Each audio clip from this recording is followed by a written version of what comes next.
যে আৰু আগত যোৱাবাৰ যেতিয়া বিতৰ্ক হৈছিলে মই সেই সময়তো কৈছিলোঁ যেতিয়া কৈছিলে সবে যে অগ্নিনাভ মন্দিৰ বন্ধ কৰিব লাগে কিবা কিবি বহুত কৈছিলে তেতিয়া মই এষাৰে কথা কৈছিলোঁ যে কোনো ভক্তও যদি নাহে বাবাক মই পূজা কৰিমেই আৰু বিগ্ৰহভাগক লৈ বিতৰ্ক হৈছিলে তেতিয়া মই কৈছিলোঁ যে প্ৰথম শিৱলিংগ ভাগ আমি স্থাপন কৰিছিলোঁ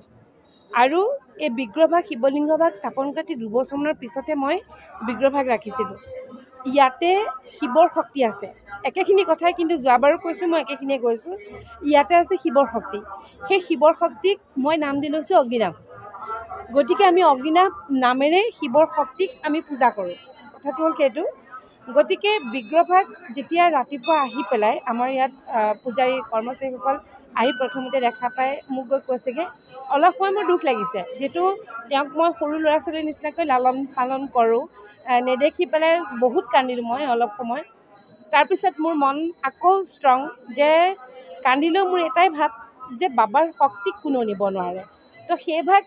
গ'ল যদি মই বেলেগ এভাগ হ'লেও স্থাপন কৰি ল'ম কিন্তু মোৰ মনত মানে এইটো পুৰাকেই দৃঢ় বিশ্বাস যে বাবা য'তেই থাকে আহিব মানে ওলাব তাৰমানে মোৰ মনত এইটো দৃঢ় বিশ্বাস তাৰপিছত মই ষ্ট্ৰং কৰিলোঁ নাই মই যাওঁ পূজা মুঠতে কৰিমেই মই যেনেকৈ কৰিব লাগে কৰিমেই ঠিক মই কাপোৰ কানি ঠিক পিন্ধিছোঁ পিন্ধি মেলি মই ইয়াত চাব আহিছোঁ ঠিক 45 মিনিটমানৰ সময়ৰ ভিতৰত কাৰণ তেতিয়া মই বাবাক কৈছোঁ বাবা তুমি ইমান ৰাইজক তুমি আশীষ দিয়া চবেই সমাধান পায় গতিকে তোমাৰ বিগ্ৰহভাগ কেনেকৈ নিব পাৰিলে কিন্তু তাৰ 45 মিনিটমানৰ ভিতৰত আমি খবৰ পালোঁ যে শিমলুগুৰি ষ্টেচনত তাতে ধৰা পৰিলে বুলি পেলাই এতিয়া কথা হ'ল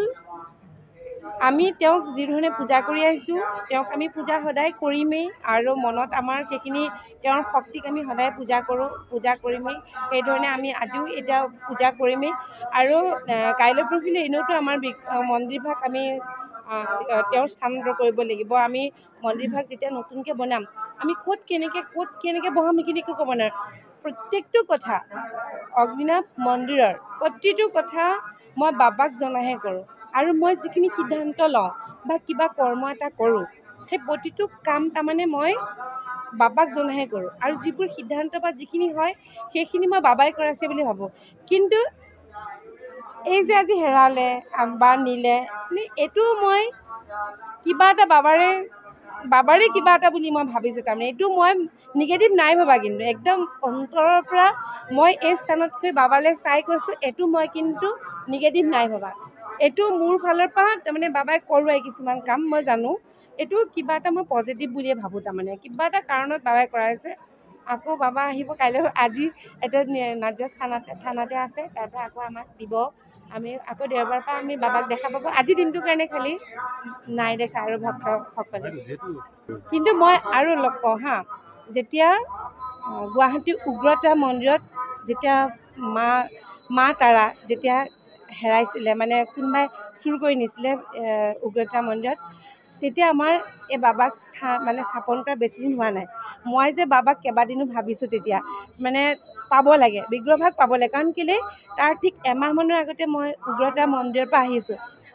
সেই তেতিয়াও কিন্তু মোৰ মনত বহুত বিশ্বাস আছিলে কাৰণ জাগ্ৰত যেতিয়া কিবা এভাগ মন্দিৰ হওক কিবা হয় তাত কোনেও ক্ষয় ক্ষতি কেতিয়াও কৰিব নোৱাৰে সেই জাগ্ৰত তেতিয়াহ'লে নহ'লেহেঁতেন তেওঁ যিটো জাগ্ৰত তেওঁৰ আশীৰ্বাদ চবেই পায় এনেকুৱা ধৰণে কিবা আন মন্দিৰৰ ক্ষেত্ৰতো যদি হয়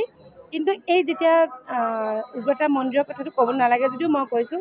সেই তেনেকৈ ধৰক যেতিয়া আকৌ নতুন এভাগ স্থাপন কৰিব লৈছে তেতিয়া আগৰ ভাগ ঘূৰাই পাইছে গতিকে শক্তি সেয়াই তাৰমানে মাৰ শক্তিয়ে হওক বাবাৰ শক্তিয়ে হওক ভগৱানৰ শক্তি সেয়াই আমাৰ বিশ্বাসটো মেইন মানে সেইটোৱে কথা হা কি ক'লে দুখীয়া শাস্তি পোৱাটো কিয় নিবিচাৰিম এতিয়া মোৰ আজি প্ৰাৰ্থনা এটাই দুখীয়া শাস্তি পাওক তেওঁৰ লগত যিখিনি আছিলে সেইখিনিয়ে ধৰা পৰিব লাগে সিমানখিনিয়ে কথা আৰু লগতে মই কওঁ যে আমাৰ মন্দিৰৰ নামত যে ফেক একাউণ্ট খুলি পেলাই বহুতে পইচা তুলি আছে লাখ টকা তুলি আছে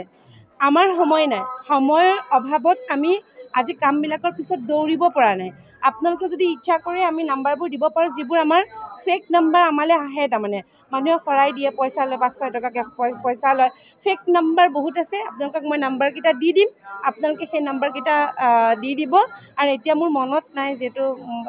হেৰি নাই, মই কৈ দিব পাৰোঁ, আপোনালোক অকণ ৰ'লে দুটামান কৈ দিব পাৰোঁ। বাকী যিকেইটা নাম্বাৰ ফেক নাম্বাৰ, এটা পেজ আছে জয় বাবা অগ্নিনাভ বুলি পেলাই, সেই তাত পূৰা পইচা ল'বৰ কাৰণে দি থাকে। জয় বাবা অগ্নিনাভ বুলি এটা পেজ আছে, তাত কয় যে শিৱৰাত্ৰিৰ কাৰণে পইচা তুলিব, আপোনালোকে যোগাযোগ কৰক। তাৰপিছতে বিহুৰ সময়ত কয়, দুৰ্গা পূজাৰ সময়ত কয়, কিন্তু আমি আজিলৈকে তেনেকুৱা ধৰণে পইচা তুলিবৰ কাৰণে এনেকৈ আমি এই ধৰণে আমি কেতিয়াও পষ্ট নিদিওঁ। আমি ভগৱানৰ প্ৰতি যাৰ বিশ্বাস আছে, ভগৱানৰ ওচৰলৈ এনেও চব আহিবই। আমি মাত্ৰ কণ্টেক্ট কৰিবৰ কাৰণে আগতে আমি কণ্টেক্ট নাম্বাৰ পৰ্যন্ত আমি দিয়া নাছিলোঁ। আমি যে কোনো কণ্টেক্ট নাম্বাৰ দিয়া নাছিলোঁ। কণ্টেক্ট নাম্বাৰ লাষ্টত আমি এইকাৰণে দিবলৈ, যেতিয়া ফেক একাউণ্টবোৰ খুলি মানুহৰ পৰা পইচা ল'ব ল'লে, তেতিয়াহে আমি আমাৰ নাম্বাৰ দিয়া হৈছে। এতিয়া সেই নাম্বাৰবিলাকে পইচা তুলি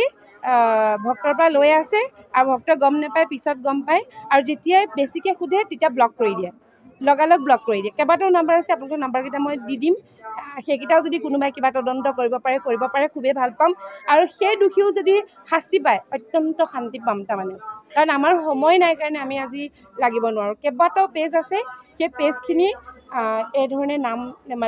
নাম্বাৰ দি আমাৰ লগত যোগাযোগ কৰক বুলি দিয়ে। আপোনালোকক সেইখিনি দিম, সেইখিনি আপোনালোকে চাই ল'ব পাৰিব। ইমানখিনিয়ে কথা। এতিয়া বহুত ভক্ত আছে, আৰু সকলো ভক্তৰ মনৰ বাঞ্ছা সিদ্ধি হওক। আপোনালোকে কেতিয়াও মনত দুখ নকৰিব, আপোনালোকৰ বাবা একেধৰণে আছে। এই শক্তিক কোনেও নিব নোৱাৰে, যেতিয়ালৈকে আমি তেওঁক অসন্তুষ্ট নকৰোঁ। আমি যিহেতু তেওঁক অসন্তুষ্ট নাই কৰা, আৰু তেওঁ ইয়াত বহিছে, নাজিৰাত বহিছে, এতিয়া সকলো ৰাইজকে তেওঁ আশীষ দিব, সেইটো আমাৰ দৃঢ় বিশ্বাস। আপুনি বিচৰা বাতৰি পাব কেৱল নিউজ 18 এপত। নিউজ 18 এপ ডাউনলোড কৰিবলৈ স্কেন কৰক এই QR কোড। গুগল প্লে ষ্টৰতো পাব এই নিউজ 18 এপ।